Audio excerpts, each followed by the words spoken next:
everybody. Okay, so story time today. Okay, so this one I was asked to tell. My daughter asked me to tell it because she thinks that it is real funny. And when it happened, apparently everybody else thought it was funny.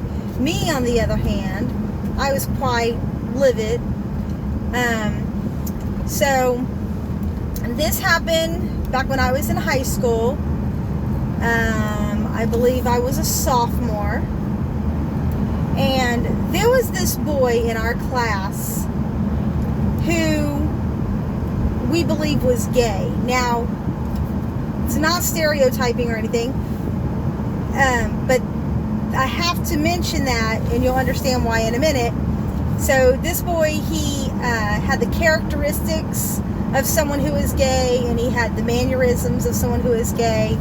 And my gay male friends said that he would be considered what they would call queenie. I don't know, I guess it's a term they use. But anyway, this boy, it was in my science class, and we was all just standing around chit-chatting, waiting for the teacher to come in. And I was standing there talking to one of my friends.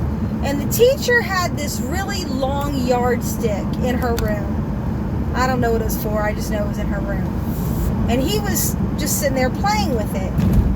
Well, he decided he took this ruler, this yardstick, and he reached over and he touched my boob with it and said, "Ew, it's squishy."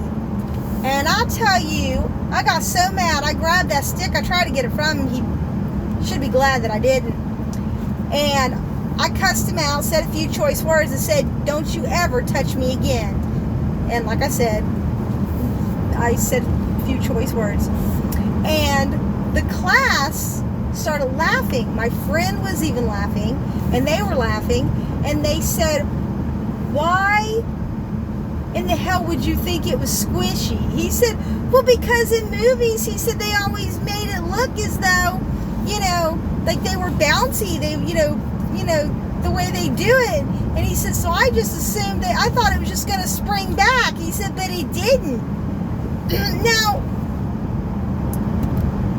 it made me mad not only because, I don't know if I'd say embarrassed, because I didn't really do anything wrong, but because it was so disrespectful, and you just don't touch nobody, especially in an area like that, and I was just thinking to myself, because he was my age, so let's see, sophomore, I guess he was 15, 16 years old, and he had a girlfriend.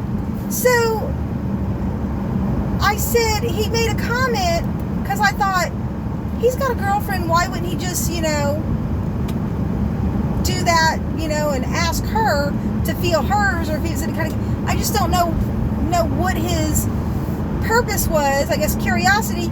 He said, I couldn't help it. He said, because they were just, I looked over and they were just out there and I just couldn't resist.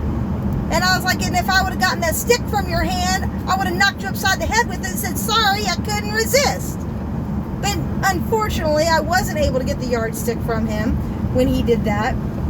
And I was livid when he did it. And like I said, everybody else think that story is so funny. And me, I'm just like, it was just a time in my life that I won't forget.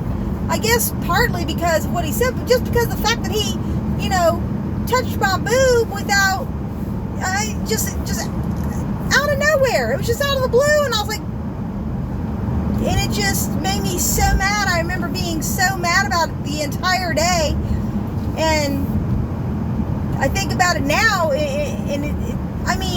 I guess I could laugh at why other people would think it was funny, I guess because of what he had said and what he had thought. But having it done to me it wasn't funny. It just made me mad. So, but anyway, I told my daughter I would tell this story, and like I said, she just thinks it's just hilarious, and everybody else seemed to think so too. And me, I don't know. You know what? I think that if I seen that boy today, I probably still would knock him upside the head, just because because he did that to me. But am I a vengeful person? No, not really. Do I think about it all the time? Well, yeah. But would I actually do anything? No, not usually. Just thinking about it, which probably makes it just as bad, but I still don't do anything. But anyway, I don't know. So I told my daughter I'd share that story, so that's my story time for today, and I will see you all next week. Bye.